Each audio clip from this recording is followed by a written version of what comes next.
तो आज की जो मुरली है 22 तारीख की, 22 अप्रैल 2023। और आज बाबा ने बोला है कि अपना स्वभाव ऐसा होना चाहिए, हमारा स्वभाव ऐसा हो कि कोई हमें देखे जैसे उसको देवता के दर्शन हो, उनके मुख से निकले ये तो जैसे देवता है। ऐसा हमारा स्वभाव होना चाहिए। बाबा कह रहे हैं, मीठे बच्चे, अपना स्वभाव बहुत ही मीठा और शांत हो। बोल चाल ऐसा हो जो सब कहे ये तो जैसे देवता है।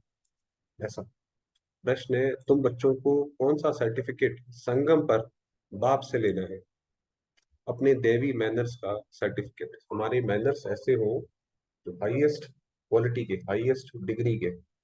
ऐसे नहीं कभी भी कुछ भी बोल दिया, मुंह से निकल गया, ऐसा नहीं। बाप जो श्रृंगार कर रहे हैं, बच्चों की इतनी सेवा कर रहे हैं, तो जरूर उसका रिटर्न देना है। बाबा जो इतनी मेहनत करते हैं, मुरली सुनाते हैं, कितने सालों से सुना ही रहे, तो उसका रिटर्न हम क्या देंगे? बाप का मददगार बन।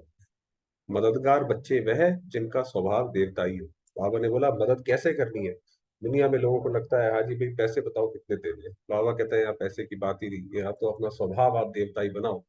ईश्वरीय सर्विस में कभी थके नहीं। यज्ञ सेवा से स्नेह हो, कि उसमें जैसे यज्ञ सेवा के लिए कहते हैं कि दधीची ऋषि मिसल जो है सेवा करनी है। ऐसे बच्चों को बाप भी इजाफा देते हैं, खातिरी करते हैं।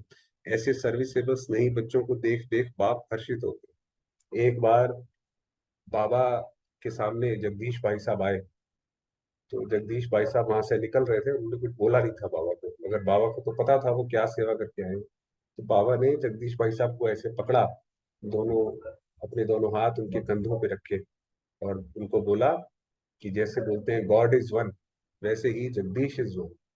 क्योंकि वो इतनी सेवा करते थे और बिल्कुल निरंकारी, पूरा स्टेज का पूरा कार्यक्रम सजाने के बाद खुद सबसे पीछे बैठ जाते थे। तो बाबा ने कहा कि ऐसे सर्विसेबल बच्चों को बाप देख देख हर्षित। गीत है तुम्हारे बुलाने को जी जाए। ओम शांति। भक्तों प्रति भगवान उच्च। जबकि भक्त सम्मुख है और भक्त जानते हैं कि भगवान बैठकर हमको ज्ञान के गीत सुनाते हैं व ज्ञान की डांस कराते हैं। अब बाबा ये जो मुरली चलाते हैं एक तरीके से ज्ञान डांस है, यही मुरली की डांस है। तो उन्होंने तो काठ की मुरली, लकड़ी की मुरली का सोच लिया। अच्छा, इनसे फिर क्या होगा? मुरली सुनाई, ज्ञान का डांस करा, क्या होगा? कहते हैं, वह देवताओं मुआफिक सदा सुखी और हर्षित। भगवान को ही बेहद का बाप व विश्व का रचयिता कहा जाता है। वह है स्वर्ग का रचता। कि भगवान आकर देता क्या है? वो विश्व पहले पहले स्वर्ग है, फिर बाद में नर्क। क्या आप देखिए, बाबा के आंखों के सामने हमेशा ये रहता है कि आज की दुनिया कैसी है और पहले कैसी थी। तो अब है नर्क। मनुष्य भक्ति मार्ग में धक्के खाते रहते हैं, भक्त भगवान को याद करते। आत्मा समझती है बाप हमारे लिए स्वर्ग की सौगात ले आएंगे। वही रचयिता है। स्वर्ग का मालिक बनाने लिए आकर राजयोग सिखाते हैं। कहते हैं, बाप को और विश्व के मालिक बने को याद करो। बहुत आसान काम। जब बाबा आते हैं कि बच्चे बस यही याद करो कि मैं क्या देने आया हूं, और कोई नया पुरुषार्थ नहीं करना। कहाँ जा रहे हो बस उस वही यही याद रखो बस। जब विश्व का रचयिता बुद्धि में आता है तो समझा जाता है परमपिता परमात्मा नई विश्व रचते हैं। ये विश्व मनुष्य मात्र के रहने का स्थान है। क्योंकि ये बातें इतनी सफाई से कहना बहुत ज्यादा जरूरी है, क्योंकि मनुष्य ने अपने अपने मत के अनुसार इसमें भी बहुत ज्यादा गड़बड़ कर दिया कि भगवान कौन है, वो कैसा रास्ता है। जैसे उन्होंने बोला हेवनली गॉडफादर, तो हेवनली गॉडफादर का अर्थ उन्होंने निकाला कि भगवान खुद हेवन में रहता है, हम यहाँ रहते हैं, जबकि बाबा कहते हैं ऐसा नहीं है। तो इसलिए ये जरूरी है। बाप बेहद का मालिक है तो जरूर बेहद की बड़ी दुनिया ही रचेंगे। कोई छोटा घर तो तुम्हारे लिए नहीं बनाएंगे। वह तो लौकिक बाप बनाते रहते हैं। ये तो नया विश्व, ये शिव बाबा का कर्तव्य है। तुम बच्चों के लिए विश्व घर है, अर्थात पाठ बजाने का स्थान है। ये हमारा, हम यहाँ पे अपना अपना कलाएं, जैसे कोई स्टेज पे कोई कैरेक्टर आता है, एक्टर आता है, तो वो अपनी कला प्रदर्शन करता है। हम भी यहाँ अपनी अपनी कला प्रदर्शन कर रहे हैं। तुम जानते हो हम भारतवासी हैं, तो घर के हुए ना, हम तो घर के हैं, हम तो खुद भारतवासी हैं। अब भारतवासी अपने को हद के मालिक समझते हैं, परंतु भारतवासी बेहद दुनिया के वासी। बाप बहुत अच्छी रीति समझाते हैं, परंतु तुम बच्चे घड़ी घड़ी भूल जाते हो, शुक्रिया भी नहीं मानते हो। बाबा ने कहा कि बाबा इतनी मेहनत करते हैं, समझाते हैं, और इतना बड़ा बड़ा रहस्य बताते हैं, और हम शुक्रिया भी नहीं मानते हैं। बेहद का बाप आकर के बेहद का विश्व अथवा घर बनाते हैं, वह है स्वर्ग। ऐसे नहीं बेहद का नर्क रचने वाला बाप है। जो बहुत सारे दुनिया में लोग भगवान से बेमुख हुए, वो है इसलिए क्योंकि वो नर्क को देखते हैं और उन्हें लगता है भगवान जो विश्व रचयिता है उसने ये दुनिया रची है। कितना दुख है, इसलिए वो भगवान से बेमुख है, जैसे नाराज है। बाप तो आकर स्वर्ग रचते हैं और उस स्वर्ग को फिर बच्चों उस स्वर्ग का फिर बच्चों को मालिक बनाते हैं। गोया नई दुनिया नए विश्व का मालिक तुमको बनाते हैं, ये हम बनेंगे। इस विश्व के मालिक लक्ष्मी नारायण भारत में थे। उस समय और कोई धर्म नहीं था, सिर्फ भारत ही था। जब भारत का राज्य था तो और कोई धर्म था ही नहीं उसमें, ना कोई और देश ना कुछ। बाप कितना अच्छी रीति समझाते हैं, परंतु बच्चों को वह नशा नहीं चढ़ता है। बच्चे हद के नशे में रहते हैं। आत्मा को नशा रहता है ना हद का, कि मैं यहाँ, मेरे पास इतनी मिल्कियत है, मेरी इतनी पढ़ाई है, वो हद का नशा है कि अपने शरीर से लेकर या इसी जन्म से लेकर, वो सब हद का नशा है। आत्मा का शरीर बड़ा होता है तो इन ऑर्गन से सब वर्णन कर सकते हैं। छोटा बच्चा तो नहीं कहेगा मैं विश्व का मालिक हूँ व फलाना हूँ। बालिग अवस्था में आने से समझते हैं हम मालिक है। तुम कोई छोटे तो नहीं हो, तुम तो बड़े हो। तो हमें तो इसलिए बाबा ने डायरेक्ट समझाया कि तुम विश्व के मालिक बनते हो। बाप ने भी बुजुर्ग शरीर लिया है, समझते हैं बाप विश्व का रचयिता है। मालिक नहीं बनते हैं। अक्षर कहने में भी कहाँ कहाँ भूल हो जाती है। ये जो छोटी छोटी भूलें हैं जिसको बाबा बार बार क्लियर करते रहते हैं, जब ये ज्ञान आगे जाता है अपनी नेक्स्ट जनरेशन में जाता है, तो इसी भूलों की वजह से जो है वो उसमें मिक्सचर होता जाता है, या जिसको बोलते हैं एंट्रोपी लॉस, या ज्ञान में कमी आती जाती है। कि विश्व रचयिता तो है, खुद मालिक नहीं बनते हैं। तो बाबा ने कहा ये अक्षर बाप है विश्व का रचयिता। कहते हैं मैं विश्व की राजाई नहीं करता हूँ, सारे सृष्टि का रचयिता मैं एक हूँ। अक्षर अक्षर रिफाइन कर समझाना पड़ता है, इसीलिए बाबा हर अक्षर पे ध्यान देते हैं।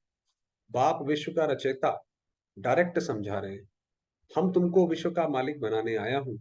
ऐसे नहीं सिर्फ भारत का मालिक बनाने आया हूँ, क्योंकि उस वक्त जैसे जब ये धरती रीअलाइन होगी, अभी टिल्टेड है 23 डिग्री पे, तो फिर ये नए नए कॉन्टिनेंट निकल आएंगे, मगर उसमें भारत वैसा ही रहेगा और वो पीपल की शेप में रहेगा। इसीलिए श्री कृष्ण को दिखाते हैं कि वो पीपल के पत्ते पर है। इस समय जो भारत के मालिक हैं उन्हें वे सुख थोड़ी ही है। अगर इस समय कोई पॉलिटिशियंस हैं, बड़े बड़े नेता हैं, उन्हें कोई सुख थोड़ी है। अभी सब कब्र दाखिल होने हैं। इसको कहा जाता है कयामत का समय। अभी वो वर्ल्ड इकोनॉमिक फोरम पे आ रहा था कि ये धरती के 9 बिंदु हैं जिसके ऊपर उनके हिसाब से ये ह्यूमैनिटी, मानवता पूरी टिकी हुई है। और उसमें से उसने बोला 9 में से 6 जो है वो रेड है, ह्यूमैनिटी के अगेंस्ट है, मानवता के अगेंस्ट है, कि विनाश के लिए तुले हुए हैं। तो बाबा ने कहा ये कयामत का समय है। विश्व का रचता तो जरूर गॉड को कहा जाए, वही न्यू वर्ल्ड का क्रिएटर है। न्यू वर्ल्ड को स्वर्ग, पुरानी वर्ल्ड को नर्क कहेंगे। तुम बच्चों में भी नंबरवार समझते हैं। जिनमें ज्ञान कम है उनको इतनी खुशी नहीं रहती है। वो तो खुशी से पता पड़ जाता है भाई, जिसको ज्ञान की गहराई आ गई उसको तो ये ज्ञान ही अपने आप में इतना अनोखा है कि उसको किसी चीज की जरूरत ही नहीं है। माया खुशी में रहने नहीं देती है।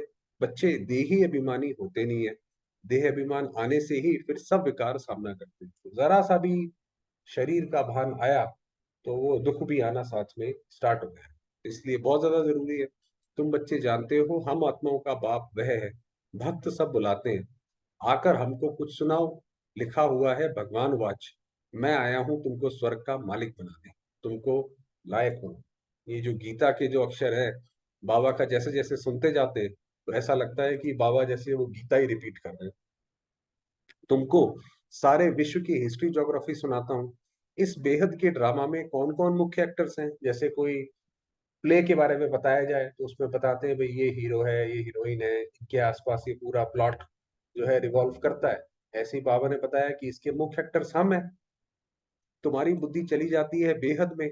ड्रामा में मूल वतन, सूक्ष्म वतन, स्थूल वतन सब आ जाते हैं। ये तो बेहद का जो ड्रामा है उसके अंदर पूरा सब कुछ आ गया। माया भी आ गई, शिव बाबा भी आ गए, सब आ गए।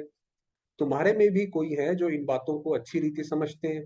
कोई को धारणा नहीं होती है क्योंकि अनेक जन्मों से अजामिल है। जो ये हम चाहते हैं धारणा हो, मगर वो होती नहीं है क्योंकि वो पुराने जन्मों के जो विकर्म है वो सामने खड़े हैं। वो धीरे धीरे पुरुषार्थ करते जाएंगे, वो ढीले होते जाएंगे और इसका पलड़ा भारी होता जाएगा। वह संस्कार है। ऐसे गर्म तवे हैं जो बिल्कुल धारणा नहीं होती है। गर्म तवा माना गर्म तवे पे आप पानी डालो तो वो ऐसे आवाज के साथ उड़ जाता है, टिकता ही नहीं है। तो ऐसे ही वो ज्ञान जो है गर्म तवों पर पड़ता है तो कुछ समझ ही नहीं आता, आगे जाता ही नहीं। उनका भी उद्धार होगा, बाबा ने कहा उद्धार होगा। कम से कम स्वर्ग में तो जाते हैं, दास दासी बनते हैं। ये बाबा उनकी बात कर रहे हैं जो बाबा के ज्ञान में कई, ये जो, क्योंकि जेल में भी सेवाएं होती हैं ये, और भी बहुत जगह ऐसी ऐसी जगह पे सेवा होती है जहाँ पे कोई नहीं जाता। तो बाबा ने कहा उनका भी उद्धार होगा। वो दास दासी बनते हैं, प्रजा में जाते हैं। उद्धार का मतलब है स्वर्ग में तो ले जाते हैं ना, तो वो आत्माएं स्वर्ग में तो आ जाती है बाबा का ज्ञान सुन के। बाकी पद तो पुरुषार्थ अनुसार ही मिलता है। यदि धारणा नहीं करते हैं तो स्वर्ग में तो जाएंगे, परंतु दास दासी का पद में। अगर धारणा नहीं होगी तो फिर तो किसी के नीचे काम करना पड़ेगा। बच्चों को कितना भी समझाते हैं, परंतु जैसे गर्म तवे पर पानी, तो समझा जाता है उस वासना वाले, माना इनके अंदर जो दुनियावी संस्कार, अभी बुद्धि दुनिया में कहीं ना कहीं लटकी हुई है, इसीलिए ये समझ नहीं आता। सन्यासी भी वासना ले जाते हैं ना, जन्म लेंगे फिर सन्यास करने का ख्याल होगा। माना जब एक आत्मा जब एक शरीर छोड़ के दूसरे में ले जाती है, तो जो उसके संस्कार है, जो वासना है, वो उसकी रह जाती है। तो फिर दोबारा से वो सन्यास धर्म में जाएगी। हमारे यहाँ भी ऐसे ही होता है, कई बच्चे होते हैं उनका रुझान पैदा होते ही ज्ञान की तरफ हो जाता है। ये बातें भी यहाँ समझाई जाती हैं। सतयुग में तो विकार की बात ही नहीं है। वहां जन्म जन्मांतर निर्विकारी पने का संस्कार, माया ही नहीं है। तो क्योंकि वहां पे निर्विकारी पने का संस्कार रहता है, तो अभी हमें वो संस्कार धारण करने पड़ेंगे, वरना हम कैसे वहां जाएंगे। यहाँ तो बच्चों को सुधारने की बहुत कोशिश करते हैं। कोई तो बिल्कुल ही मैले कपड़े हैं, थोड़ी सी सोटी लगाई जाती है तो एकदम फट पड़ते हैं। सोटी माना बाबा ने थोड़ा सा भी सख्त होके बोला कि बच्चे ये तो करना ही पड़ेगा, इसके बिना तो काम नहीं चलेगा। उन्हें लगता है भाई ये तो बहुत मुसीबत है, चलो भाई अपने घर चलते हैं। तो जैसे आपको पता है मरीज भी कई कई होते हैं, उन्हें आप ज्यादा डोज की ताकत वाली दवाई नहीं दे सकते हैं, उनको धीरे धीरे धीरे धीरे चलाना पड़ता है। बाबा ने कहा यहाँ भी ऐसे है। धोबी भी कपड़े की संभाल करते हैं, परंतु कोई सड़ा हुआ कपड़ा होता है तो फट पड़ता है। फिर आश्चर्यवत भागंती हो जाते हैं, वो कहते हैं भाई चलो भाई अब तो हम घर जा रहे हैं। बाप कितनी मेहनत करते हैं, राजयोग सिखला रहे हैं। वही रहमदिल है जो सब पर रहम करते हैं। बाबा रहमदिल है। माया बेरहम है, माया तो नहीं छोड़ती भाई, कोई कितना भी दुखी हो, माया के चंगुल में गया, फिर माया तो खूब उसको लताड़ती है। माया ने सत्यानाश कर दिया, सत्य का नाश कर दिया, जिसको सत्यानाश बोलते हैं। इसलिए कहते हैं मैं कल्प कल्प कल्प के संगम में भी आता हूँ। बाप है पतित पावन, पतितों को ही वापस ले जाने आना। त्रेता में कोई पतित थोड़ी है जो त्रेता में आकर पावन बना हो, क्योंकि शास्त्रों में लिखा है कि हर हर युग में भगवान आते हैं। भगवान तो है ट्रुथ, वही सत्य सुनाते हैं। आद सच, अगाध सच, वो जिसमें आता है। तुम बच्चे अब जानते हो, बरोबर विश्व का रचयिता शिव बाबा ब्रह्मा तन से हमको विश्व का मालिक बनाने पुरुषार्थ करा।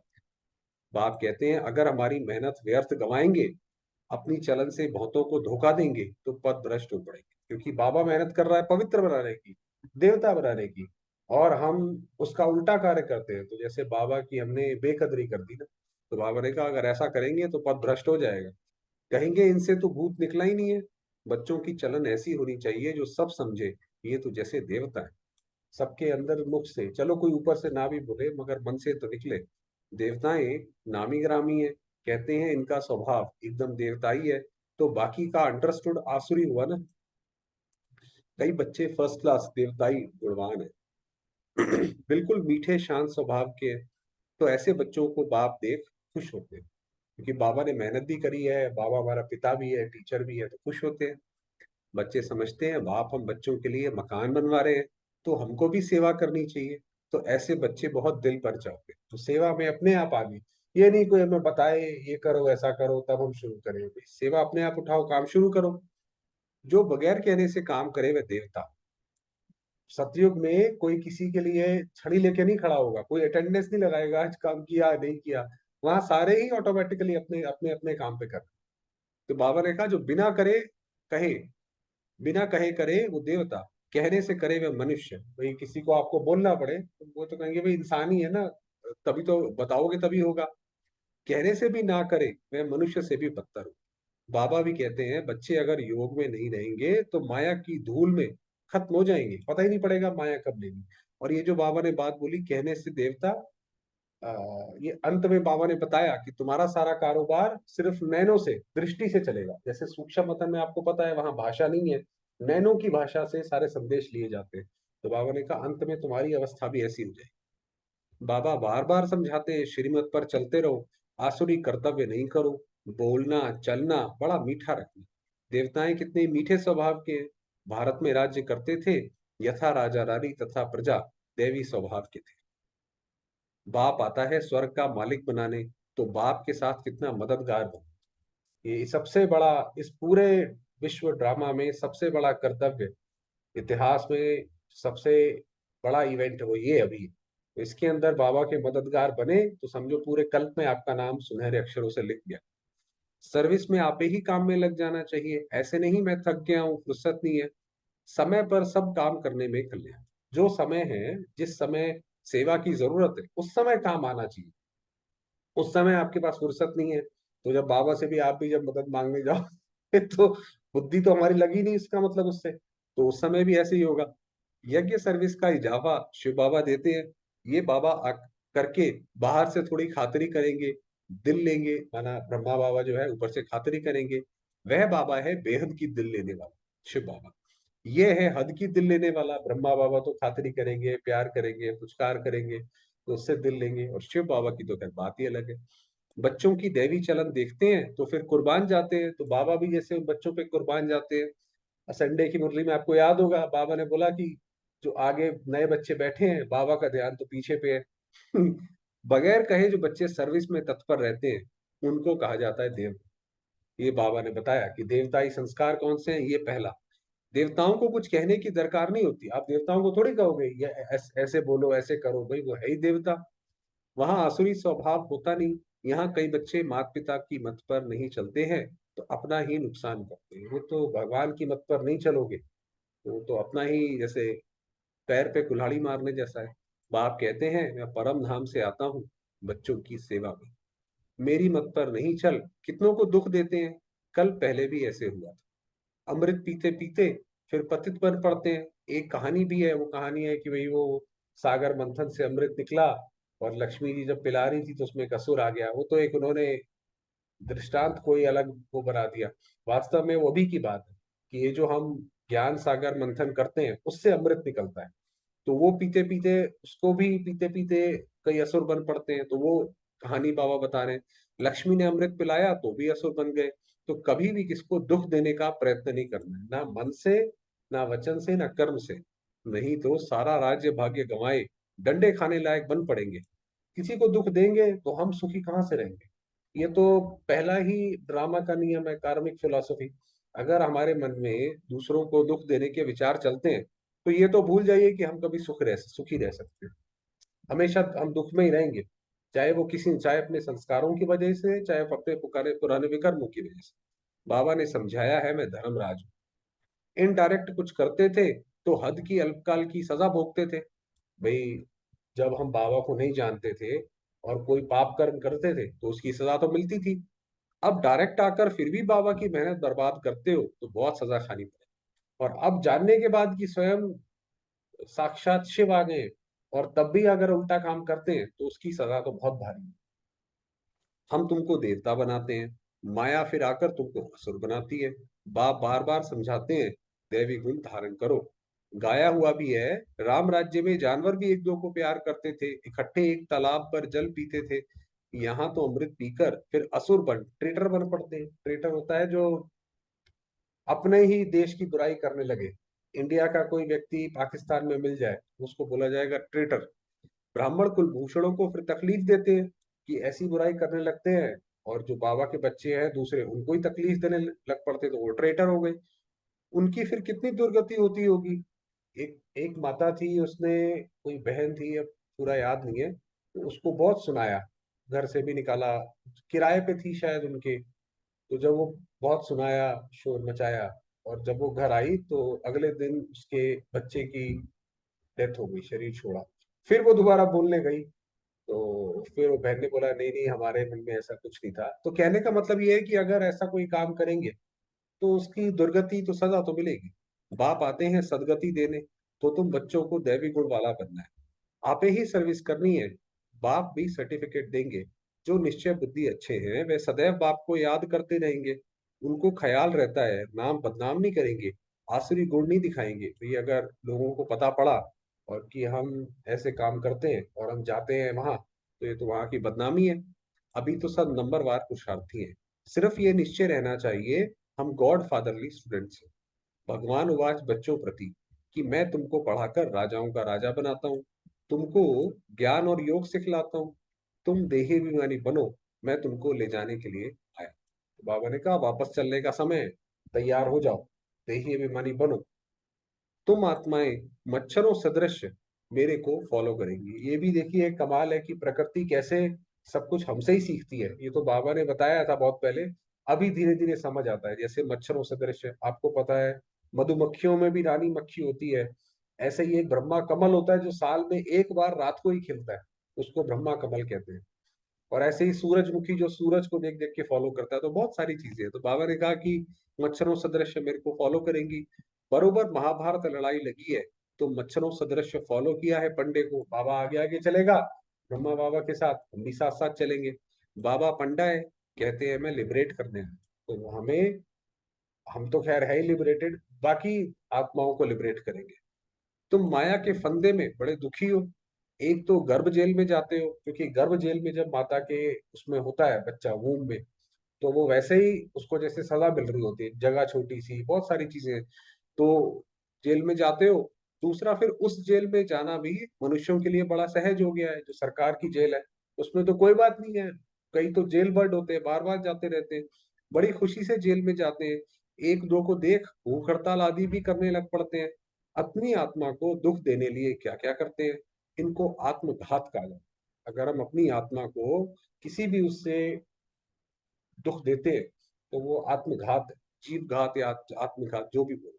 शरीर तंदुरुस्त है तो आत्मा कहती है मैं सुखी हूँ, तंदुरुस्त नहीं है तो आत्मा कहती है मैं दुखी हूँ। बाप आते हैं सदा सुखी, स्वर्ग का मालिक, विश्व का मालिक कहते हैं, मैं नए विश्व का रचयिता हूँ। इसलिए मुझे मालिक कहते हैं, क्योंकि कई धर्मों में, कई संस्थाओं में बाबा को मालिक कहते हैं। परंतु मैं राज्य नहीं करता। सब भक्त मुझे पूछते हैं, कहते हैं हे भगवान आओ, आकर हमको इस कलयुगी दुखों से छुड़ाओ, निर्वाण धाम व स्वर्ग धाम में भेज दो। बाप पहले सुख धाम में भेज देते हैं, फिर माया दुख धाम बनाती है। इसी ड्रामा के ऊपर, क्योंकि काफी समय से एक रिक्वेस्ट पेंडिंग था कि ड्रामा को समझने के लिए एक वीडियो बनाई जाए, उसकी अभी लिंक शेयर करेंगे, वो कल ही पूरी हुई है। ऐसे ही चक्र फिरता रहता है। बाप कहते हैं बच्चे अब गफलत छोड़ो, माया बहुत अकर्तव्य कार्य कराती है, जिससे पद भ्रष्ट हो पड़ेगा। बाप को जान पहचान उनकी मत पर चलने से तुम श्रेष्ठ बन सकेंगे, नहीं तो बहुत सजाएं खाएं। वरना तो ये इस भूल भुलैया से निकलने का और कोई तरीका है नहीं। सजा खाएंगे, फिर विकर्म करेंगे, उसी चक्र में चलते रहेंगे, बाबा के उससे नहीं करेंगे, निकलेंगे। जैसे ईश्वर की महिमा अपरंपार है, वैसे सजा खाने की दुर्दशा भी अपरंपार है। सजा भी बहुत बहुत तरीके से आत्माओं को मिलेगी। अब ये इतने लोगों ने इतने इतने पाप किए, एक देश ने दूसरे देश पे अटैक करा, कितने लोगों को मारा, वहां की फिर सेना जाती है वो भी प्रताड़ित करती है। तो उनके उनका हिसाब तो पूरा होगा ना, तो दुख सजा भी बहुत अलग अलग से तरीके से मिलेगी। कयामत का समय है, बाबा सबका हिसाब किताब चुकतू कराते हैं। सजाए खाने वाले इस माला में नहीं है। अगर सजाएं खाएंगे, फिर ये जो 108 की माला, 16,000 की माला, उसमें नहीं आएंगे। बाप कहते हैं सिर्फ इतना याद करो, विश्व का रचयिता, नॉलेजफुल गॉड फादर हमको पढ़ाते हैं। वह जरूर विश्व के मालिक होने का वर्षा देंगे। इतना याद रखे तो भी हंसते खेलते रहे। बाबा ने कहा बस इतना ही याद रख लो और कुछ भी ना करो, तो भी खुश रहो। अच्छा, मीठे मीठे से खिला बच्चों प्रति माता पिता बाप दादा का याद प्यार और गुड मॉर्निंग। रूहानी बाप की रूहानी बच्चों को नमस्ते। हम रूहानी बच्चों की रूहानी बाप दादा को याद प्यार। धारणा के लिए मुख्य सार है, अपना बोल चाल बहुत मीठा है, कोई आसुरी कर्तव्य नहीं करना है, दैवी मैनर्स धारण करना है। बाप की सर्विस में बगैर कहे मददगार हो। जो भी जैसे भी तन मन धन से मददगार बन सकते हैं बनो, ये काम आएगा। ये अंत में जब ऐसी कोई परिस्थिति आएगी, उस समय हमारे ये पुण्य कर्म सामने खड़े होंगे। तो जो मददगार बन सकते हैं बनो। बाप की मेहनत का रिटर्न अवश्य देना है, गफलत नहीं करनी। वरदान दिया, बुद्धि रूपी विमान द्वारा सेकंड में तीनों लोगों का सैर करने वाले सहज योगी। तो ये आपके पास, आपको पता है कि कहाँ क्या है, परम धाम कहाँ है, सूक्ष्म वतन कहाँ है और कैसे जाया जाता है, तो बुद्धि का विमान यूज करो। बाप दादा बच्चों को निमंत्रण देते हैं कि बच्चे संकल्प का स्विच ऑन करो और वतन में पहुंचकर सूर्य की किरणें लो। जब हम योग लगाते हैं तो हम कहते भी हैं कि विज्ञान सूर्य शांति सूर्य, तो शिव बाबा के पास जाकर बैठ जाओ। चंद्रमा की चांदनी भी लो, चंद्रमा ब्रह्मा माँ, वो चंद्रमा है। पिकनिक भी करो और खेल कूद भी करो। इसके लिए सिर्फ बुद्धि रूपी विमान में डबल रिफाइंड पेट्रोल की आवश्यकता है। आप कभी भी योग लगाए, कोई खासकर कोई उत्सव हो, कोई कोई सेलिब्रेशन हो, उस समय आप बाबा को याद करें तो आपको बहुत अलग अलग तरीके के अनुभव होंगे। सिर्फ यही अनुभव नहीं होगा कि मैं आत्मा शिव बाबा के पास बैठी हूँ, कोई कभी कैसा अनुभव, कई अलग अलग तरीके के हो। इसलिए बाबा ने बोला पिकनिक भी करो।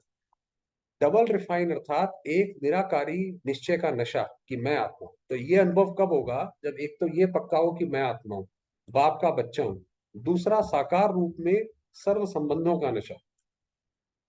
ये नशा और खुशी सहज योगी भी बना देगी कि मेरे सारे संबंध एक बाबा से है। अगर संबंध इधर उधर होगा तो वो तो फिर बाबा से जब लगा ही नहीं तो फिर अनुभव किस बात का, तो वो तो सब खत्म हो गया फिर। तो बाबा ने कहा तो ये सहयोगी बना देगा और तीनों लोगों का सैर भी करते रहे। फिर आपको बहुत अलग अलग परम धाम का अलग अनुभव होगा, सूक्ष्म वतन का अलग तरीके से होगा, ऐसा जो कभी आपने कहीं पढ़ा नहीं, सुना नहीं, किसी ने बताया नहीं, ऐसे अनुभव हो। स्लोगन दिया, श्रेष्ठ कर्म का ज्ञान ही श्रेष्ठ भाग्य की लकीर खींचने का कलम है। भाई हम चाहते हैं हमारा भाग्य अच्छा हो। कई बार लोग कहते हैं भाई हमारा तो भाग्य खराब है। अरे भाग्य क्या खराब है, तुम कर्म अच्छे करो, भाग्य तो अपने आप बन जाता है। बाबा ने कहा श्रेष्ठ कर्म करते चलो तो भाग्य की लकीर बड़ी बड़ी होती जाएगी। ऐसे चलो समय हुआ है बाबा को याद।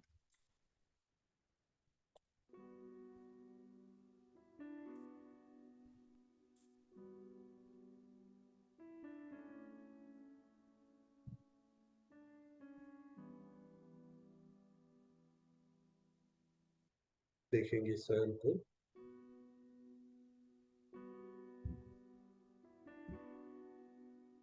मैं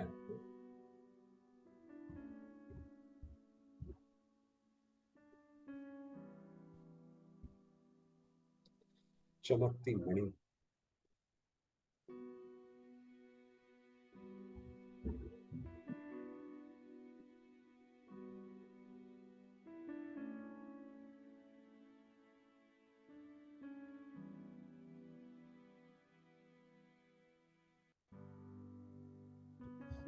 ये मेरा लाइट का शब्द।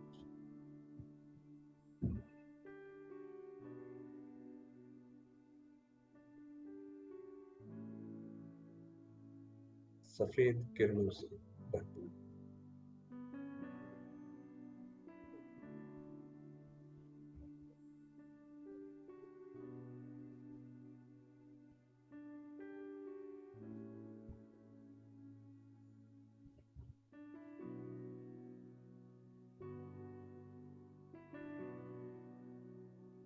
ये स्थूल शरीर जैसे कि लोप हो चुका है।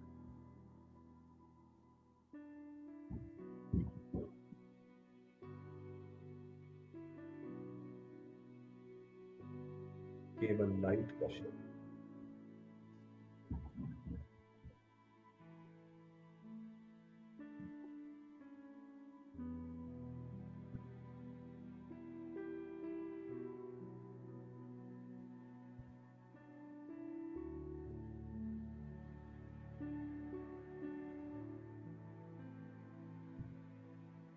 शांति की सफेद किरणें चारों ओर फैला रहा है।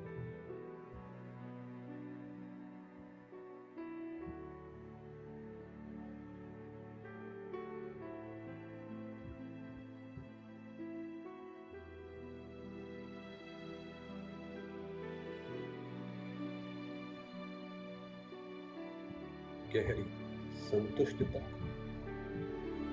अनुभव करें।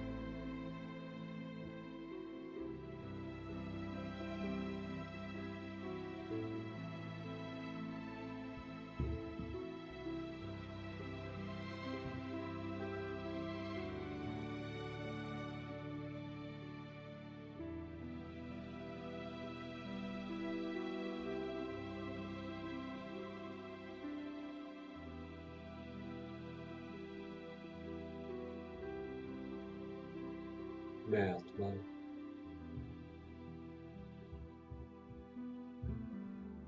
संतोषी माता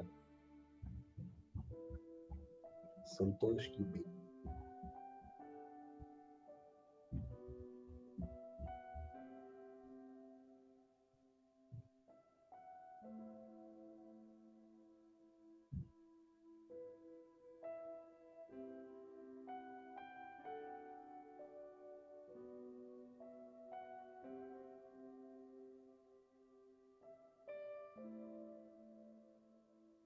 ज्ञान सागर शिव।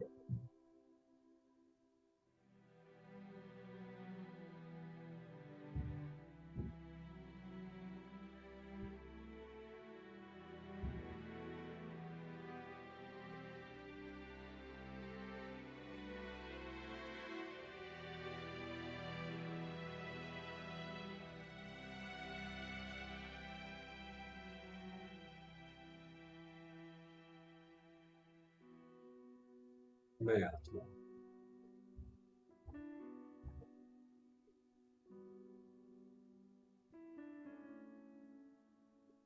परमात्मा स्नेह के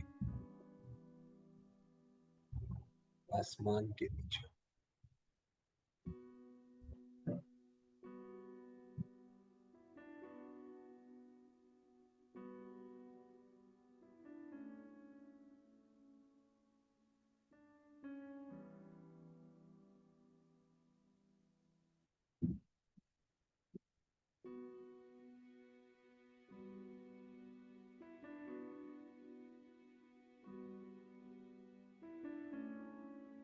केवल मैं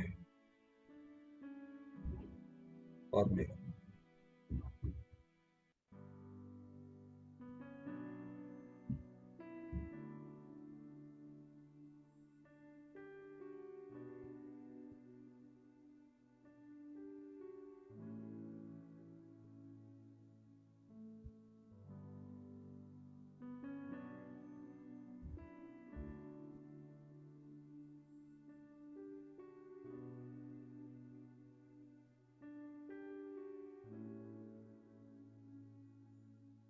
मैं आत्मा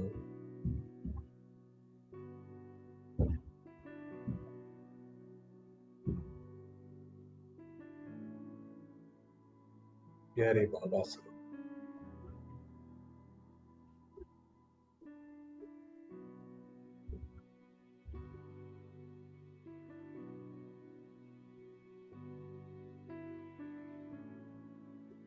इस ड्रामा से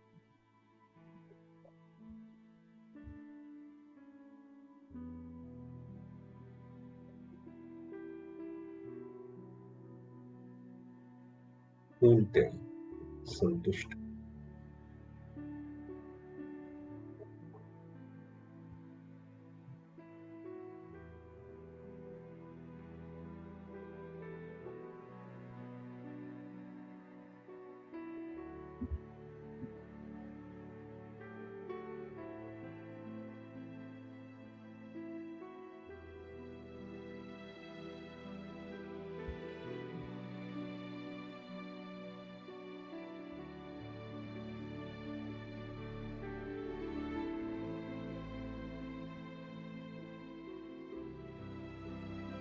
ओम शांति।